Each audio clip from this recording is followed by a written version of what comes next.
Merci, chers membres de la communauté. Voilà, on se retrouve encore aujourd'hui. Merci parce que vous continuez toujours à nous faire confiance. C'est une communauté que nous devons partager, nous continuons à partager nous tous. C'est ici que nous devons interagir afin de parler nation. Vous savez, le principe chez nous, c'est que nous ne parlons pas individus, nous parlons plus nation.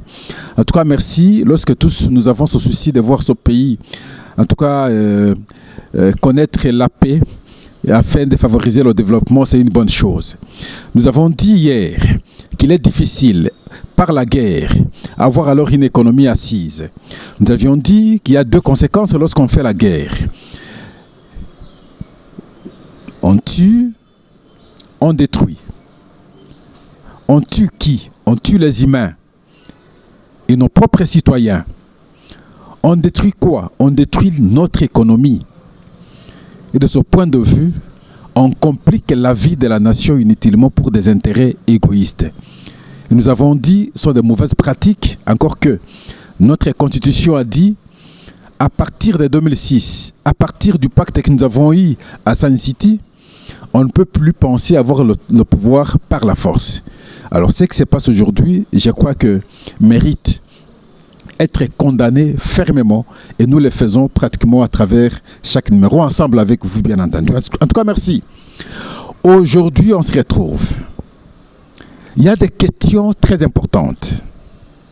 La première, le porte-parole du gouvernement a fait savoir à l'opinion nationale et internationale que l'attaque de Goma par les Tutsis du Rwanda, initiative de Paul Kagame, a tué au moins 2000 Bantous congolais.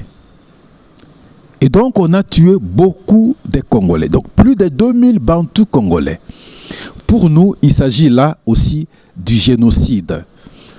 On comprendrait mal des gens qui hier, d'ailleurs jusqu'à aujourd'hui, prétendent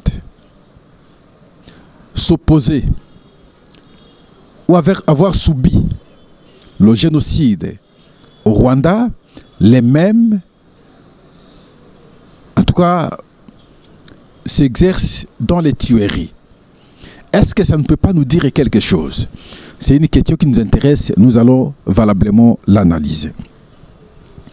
La deuxième question, c'est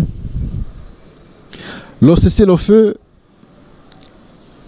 déclaré par le M23, ensemble avec le mouvement de Corneille Nangaa. Qu'est-ce que ça cache aujourd'hui? Lui, il parle plutôt du cessez-le-feu humanitaire. Ils l'ont déclaré sans l'aval de la République démocratique du Congo, mais encore des médiateurs, que ce soit ceux de la SADC, que ce soit ceux de EAC. Nous allons aussi analyser la question. Il y a un sommet extraordinaire qui va s'organiser du vendredi au samedi prochain à Dar es Salaam, qui va réunir deux organisations, la SADC et l'EAC. Objectif, discuter sur la situation de l'Est. Le président Félix-Antoine Tshisekedi pourra probablement être en face de son agresseur, l'agresseur de son pays, Paul Kagame. Qu'est-ce qu'on peut attendre? Nous allons également analyser le dialogue.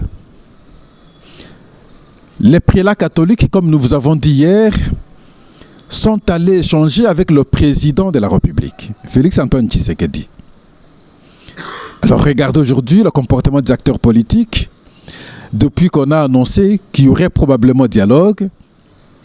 Les dormants, tous les dormants politiques sont sortis aujourd'hui avec des déclarations.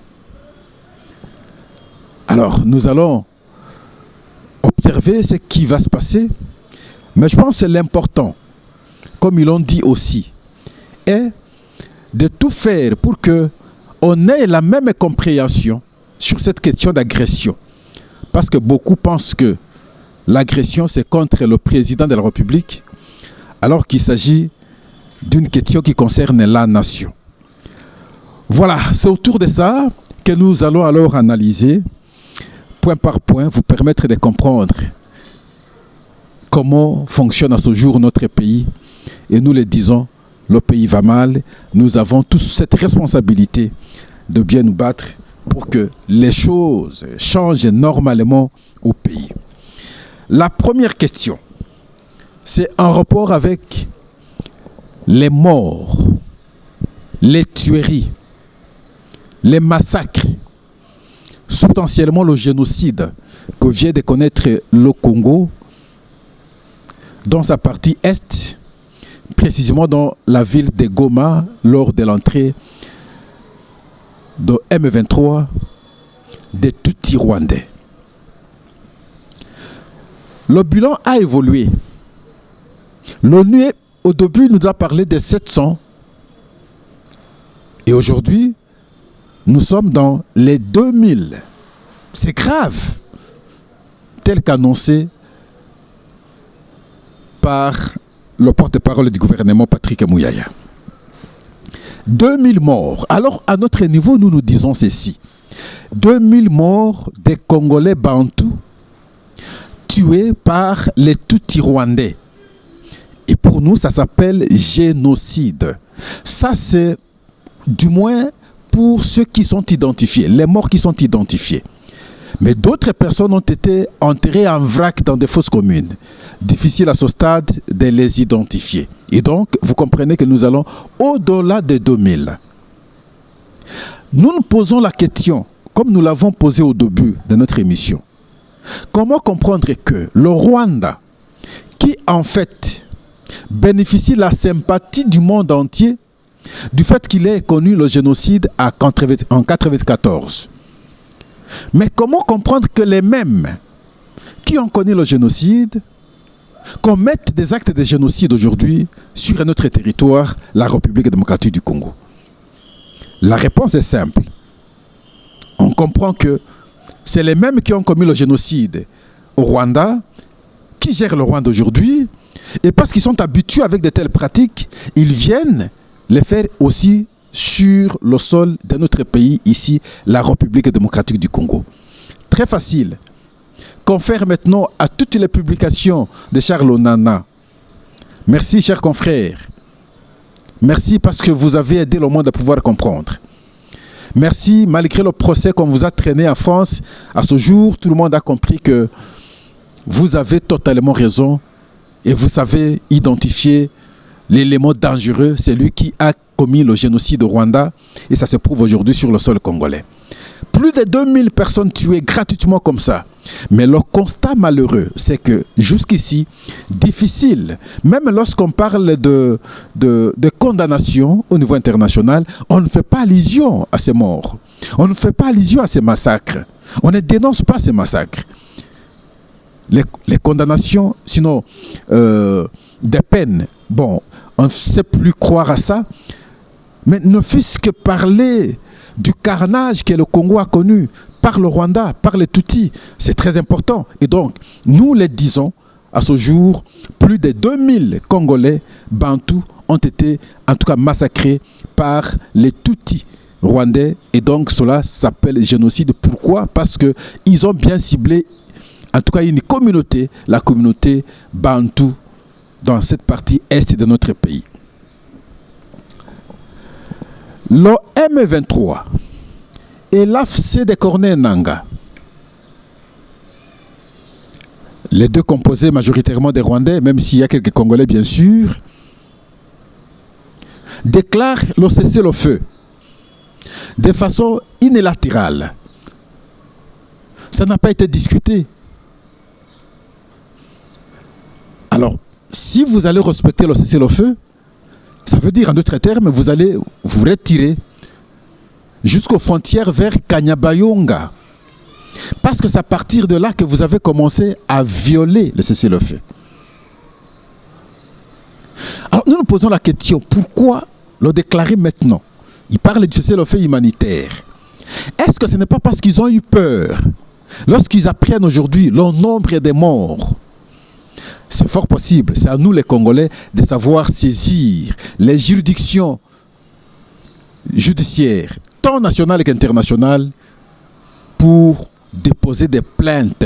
C'est à ce jour que nous devons savoir collecter des infractions afin qu'un jour la justice soit faite à nos Congolais massacrés gratuitement, innocemment, par les envahisseurs de notre pays aujourd'hui, les Tutsis du Rwanda.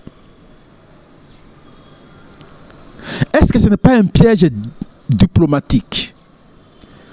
Par exemple, parce qu'ils comprennent qu'il y a beaucoup d'appels au niveau international sur les échanges et les négociations. Donnons l'impression que nous voulons échanger. Alors lorsque nous allons continuer à attaquer, ils vont dire, bon voilà, c'est nous qui aimons échanger et nous provoquent.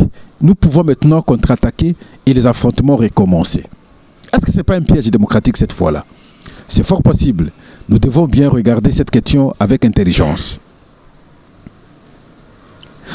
Est-ce que ce n'est pas parce qu'ils ont compris qu'ils se sentent un peu faibles à partir du moment où nous semblons nous réorganiser? Là aussi, c'est fort possible. Parce que faire la guerre, c'est aussi avoir beaucoup d'hommes. Le Congo est grand, occupé partout, il faut en même temps former. L'OTAN qu'ils sont en train de former, ils peuvent créer un petit temps tampon afin d'avoir d'autres éléments. À nous de bien apprécier tout ça afin de bien rebondir et faire valoir notre raison à travers les armes et à travers les discussions et l'aspect diplomatique que nous parlons bien ici. Il y a un sommet extraordinaire, conjoint, qui sera organisé entre la SADC et EAC, qui se tiendra du vendredi au samedi à Dar es Salaam, en Tanzanie. Le vendredi, c'est les délégations des ministères des Affaires étrangères qui vont se rencontrer, qui vont baliser le chemin pour que les chefs d'État viennent discuter alors le samedi. Et cela fait suite à un accord entre le président de la SADC, qui est Emerson Mnangagwa, le président zimbabwéen, et William Ruto du Kenya, qui lui est président de EAC. Et il faut rappeler ici que nous vous avons dit, à EAC, il ne jure que par un échange entre la République démocratique du Congo et le M23. Pourquoi? Parce que ils veulent non seulement qu'on se réfère aux 3 déclarations faites à Nairobi depuis le 12 décembre 2013, mais aussi à l'accord signé avec le CNDP le 23 mars 2009. Alors maintenant, nous disons que ça ne passe pas parce que le monde entier aujourd'hui a compris que le M23 n'existait pas. Il s'agit bien entendu de la composition rwandaise. Mais comme c'est établi, l'agression est là. Comme c'est établi, nous le disions pas longtemps ici, du génocide qu'il vient de commettre à Goma, ciblant une communauté bantoue et les tuer comme telle. Mais on ne peut plus chercher à échanger avec le M23, nous devons plutôt échanger avec le Rwanda directement. C'est cela d'ailleurs la position de la SADC, qui ne s'accorde pas avec celle de EAC. Parce que pour la SADC, il faut échanger avec le Rwanda. C'est comme ça que cette initiative avait commencé et les discussions se tenaient à Luanda, en Angola. Et voilà, les deux communautés vont se rencontrer et nous nous disons, nous vous avons déjà dit que avec les nilotiques, qui en fait tous les pays qui composent bien entendu la communauté EAC, risquent maintenant, parce que naturellement malin, d'influencer la SADC à pouvoir fléchir sur la position de pousser la République démocratique du Congo échanger avec le M23. Et alors que la priorité des priorités, c'est échanger d'abord avec le Rwanda, qui est aujourd'hui reconnu à travers le monde entier qu'il est le vrai géniteur de M23. Et physiquement, les Rwandais se sont déplacés sur le sol congolais pour massacrer les Congolais. Vous avez suivi Paul Kagame quelque part dans une interview on lui pose la question, est-ce que les militaires congolais sont sur le sol congolais? Enfin, les militaires rwandais sont sur le sol congolais. Il dit, je ne sais pas. Je ne sais pas. Donc, il s'est limité à répondre de cette façon, naturellement malin.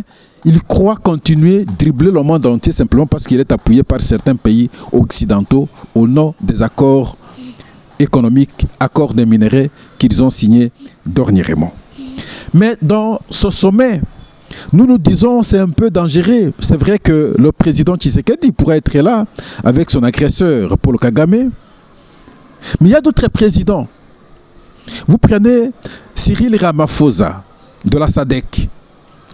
C'est vrai, il prend fait et cause de la République démocratique du Congo, a raison d'ailleurs.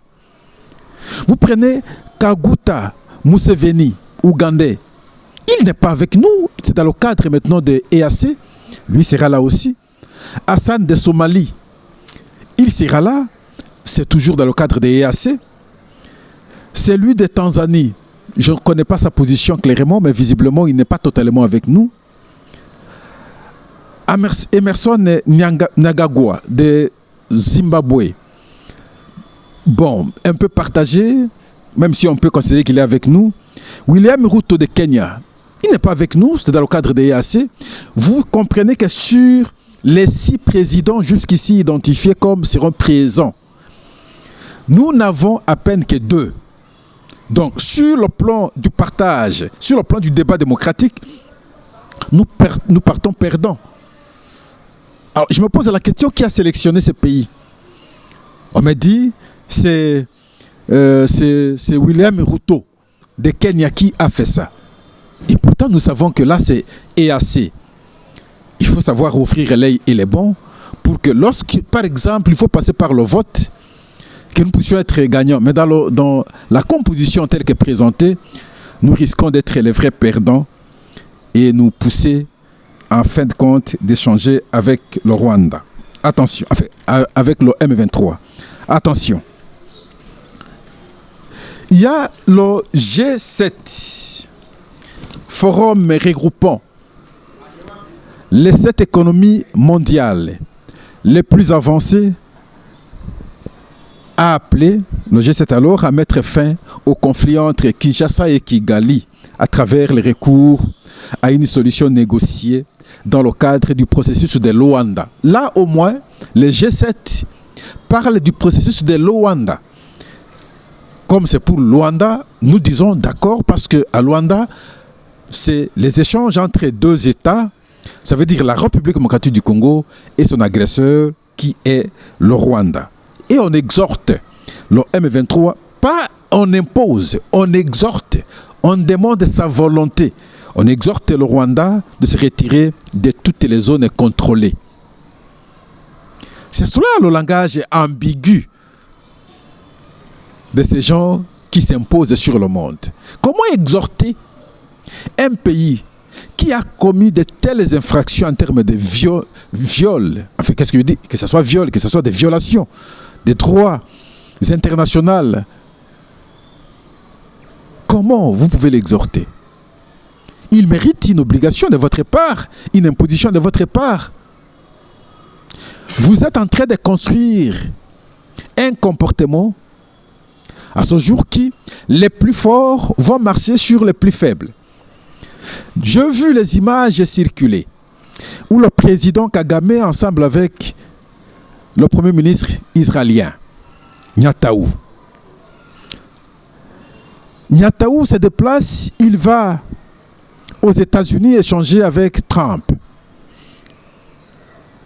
Trump aussi qui menace confisquer des espaces, je ne sais pas le pays là c'est encore comment. Non, je crois que ça va venir. Vous comprenez qu'ils sont dans la même logique.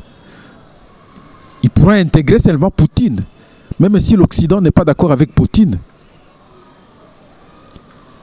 C'est le comportement que les pays du monde veulent construire aujourd'hui, à l'antipode de toutes les dispositions de la Charte des Nations Unies. Même de l'esprit de la création de l'ONU, le respect des frontières des États. Et lorsqu'il y a des violations, est-ce qu'on peut encore parler de l'ONU ou nous devons encore réfléchir à une autre organisation? Et ça se fait au vu et au su de tout le monde. Voilà pourquoi nous devons, à ce stade, ouvrir l'œil et les bons. Parce que la situation pourrit à l'Est, il était incompréhensible que nous voyons les parlements du monde parlementer sur la question. Mais on ne voit pas le Parlement congolais s'organiser pour parler de la question, même si nous étions, bien entendu, en session ordinaire. Et voilà aujourd'hui, une session extraordinaire a été ouverte. Question au centre, la problématique maintenant de l'agression de notre pays par le Rwanda aujourd'hui, qui a pris Goma et qui a massacré, a tué, a commis le génocide sur le sol congolais. Beaucoup vont plus loin pour dire qu'il faut obligatoirement maintenant décréter l'état de guerre. Bon, je ne sais pas si aujourd'hui nous ne sommes pas en guerre. Même si on décrétait l'état de guerre, ce serait de quelle manière on peut le faire qu'on ne sait pas le faire maintenant. Je ne pense pas que ce soit ce qui est plus important, parce qu'effectivement nous sommes en guerre aujourd'hui. Mais que les parlementaires, qui hier, l'ancien président, aujourd'hui il est deuxième président du bureau de l'Assemblée nationale, le citoyen Mbosso disait à ses collègues, sortez des groupes armés. S'ils sont là, mais je crois qu'on doit maintenant se regarder, poser le problème clairement, que les députés réfléchissent sur la solution à trouver, parce que la problématique des infiltrations, pas seulement au niveau de l'armée, mais également au niveau des acteurs politiques. On doit réfléchir, on doit savoir faire un lobbying parlementaire aussi. La diplomatie parlementaire doit bien parler. Nous attendons, comme la session est ouverte aujourd'hui, la session extraordinaire bien entendu, on verra comment ça va évoluer. Beaucoup ont condamné Vital Kamerhe, beaucoup ont condamné Sam Lukonde, beaucoup ont condamné Bahati Lukwebo, qui ne parlait pas. Pourquoi ils ne parlaient pas? Tous membres du présidium de l'Union sacrée, on les a beaucoup accusés. D'autres sont allés plus loin pour dire qu'ils sont en intelligence avec Nanga, surtout que Nanga a dit, bon, vous savez, il y a ceux qui sont à la présidence de la République, au Parlement, à l'Assemblée nationale comme au Sénat, ils sont là avec nous. Et lorsqu'on a constaté le comportement que seul acteur du présidium se distingue, c'est Jean-Pierre Bemba, la preuve, hier, il était à Kisangani en train de mobiliser. Il était en Équateur, il est allé à Kisangani mobiliser. Mais les autres sont à faune. Et les gens se sont beaucoup interrogés et finalement avec des conclusions telles qu'ils seraient probablement complices ou en intelligence avec les agresseurs. Mais une version qu'on ne peut pas oser le dire à la place publique. Nous voulons qu'à travers cette session, l'implication des sénateurs et des députés nationaux soit en tout cas efficiente pour l'intérêt de la République. On attend voir ça à travers les discussions que les parlementaires vont engager, que ce soit au Sénat et que ce soit à l'Assemblée nationale. Le dialogue. Très bien, vous, ça va? On ne s'est pas vu depuis l'année. Voilà, et tout 2024. Nous sommes là dans le cadre des consultations qui ont été déjà annoncées depuis hier. Comme vous l'avez suivi dans les informations, nous avons été avec le président Tshisekedi pour présenter notre initiative des pactes social pour la paix et le bien vivre ensemble en RDC, dans la région des Grands Lacs. Il était question, après cet entretien, de voir les acteurs clés de notre pays. Et c'est ce qui nous a amené aujourd'hui chez le président Martin Fayoulou pour discuter avec lui, pour présenter également l'initiative. Et les entretiens se sont très bien passés. Il a accueilli avec intérêt. Il a fait des observations des fonds et des contributions. Et donc nous sommes sortis ici avec un consensus clair sur l'intérêt qu'il y a à construire la cohésion nationale. Comme vous le savez, qu'il a pendant très longtemps lui-même aussi contribué et lutté pour que nous arrivions à cette cohésion nationale. Nous disons gloire à Dieu, donc nous continuons notre périple. Le plus important, c'est que nous nous préparons pour le grand forum qui s'annonce, où les Congolais vont s'asseoir comme des hommes intelligents qui peuvent être en mesure de réinventer leur avenir commun par des mécanismes qui leur sont propres. Nous avons mis en exergue nos valeurs des Ubuntu ou des Bumuntu pour qu'enfin cette crise qui a longtemps duré prenne fin. Nous parlons d'une crise de près de 30 ans qui a fait plus de 10 millions de morts et qui fragilise le pays, qui nous humilie aux yeux du monde. Et nous pensons comme Église catholique et protestante aujourd'hui que par la grâce de Dieu, avec tous les fils et les filles du pays, nous allons mettre fin à cette situation.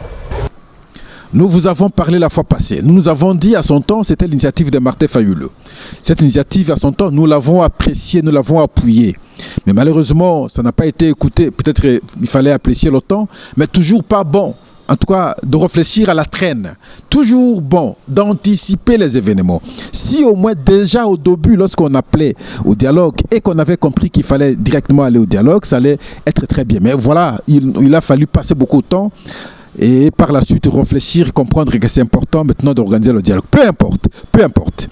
Les évêques échangent avec le président de la République sur cette nécessité d'avoir un cadre d'échange entre les Congolais afin de discuter.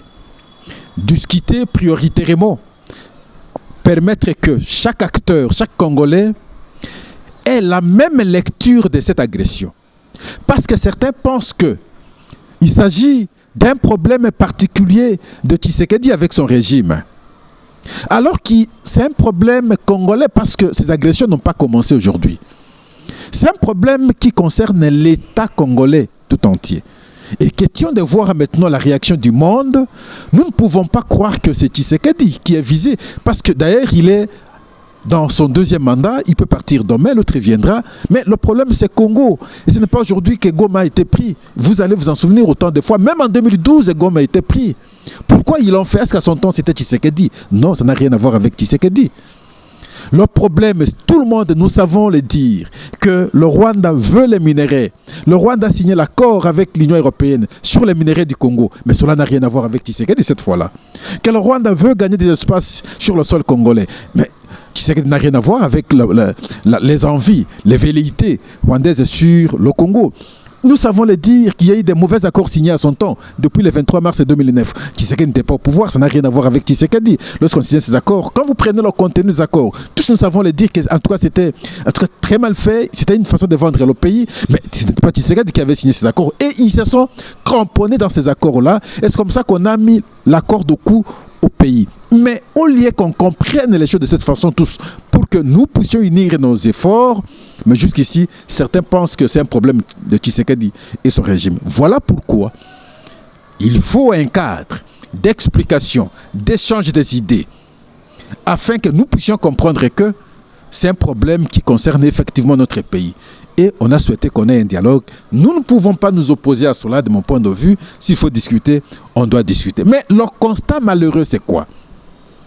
Regardez, depuis qu'on parle de dialogue, tous les politiques dormants, c'est pas possible, les Congolais, parce qu'ils comprennent que lorsqu'il y a dialogue, ça veut dire qu'en fait, quand il y aura partage du pouvoir, tous ces politiques dormants se réveillent. Chacun avec sa déclaration. Mais pourquoi vous ne faisiez pas de déclarations depuis tous ces temps? Ce sont des gens comme ça qui détruisent le pays. Mais il aura une responsabilité pour en faire quoi? Parce que pour lui, cette fois-là, c'est récupérer le retard, obtenir ce qu'il n'a pas pu obtenir par la voie démocratique. Et maintenant, comme on sort un peu du cadre démocratique, alors il saute dedans pour avoir l'espace du pouvoir. Mais l'essentiel, c'est qu'on ait un échange, ce sera alors une bonne chose. Une réflexion avant de terminer notre émission. Pourquoi à ce jour, nous ne pouvons pas quitter la francophonie? À la place de faire une déclaration de guerre, mais je crois que nous sommes en guerre, ce n'est plus à démontrer.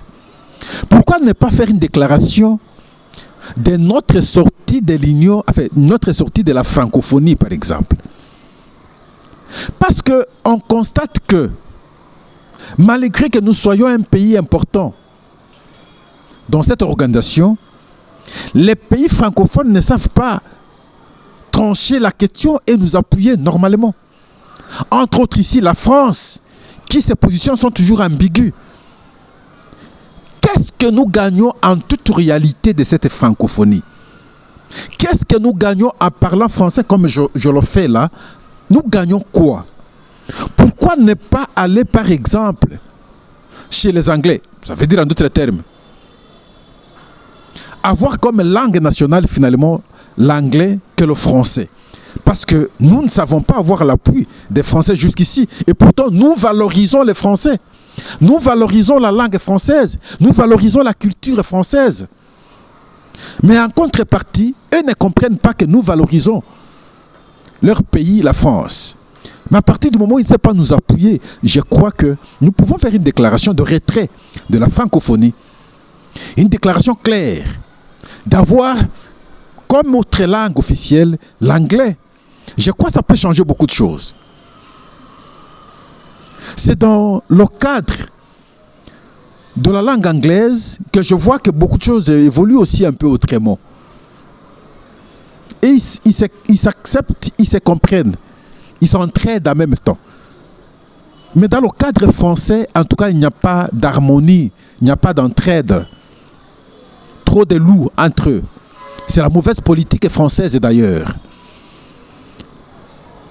Il faut essayer avec certaines décisions fermes. Est-ce qu'on ne peut pas rompre certaines relations carrément avec certains pays? Entre autres ici la France, entre autres la Belgique. La Belgique retire ce sujet de la RDC. Elle a demandé tous les Belges qui sont en RDC de quitter parce que la situation n'est pas au contrôle. Mais quelle agitation à l'opinion de cette façon? Et un tel pays, vous pensez que nous sommes en intelligence? Nous avons vu ici le roi belge venir ici, bras dessus avec le président congolais, Félix-Antoine Tshisekedi. Quel est son prévalu aujourd'hui? Son apport, c'est à quel niveau? Pourquoi il n'écrit pas? Pourquoi il ne dénonce pas? Pourquoi il ne condamne pas?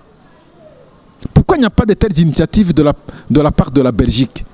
Je crois qu'on peut bien réfléchir et prendre des mesures fortes, courageuses. Ça va faire mal maintenant, mais avec le temps, nous allons nous habituer et nous pouvons avancer aussi normalement.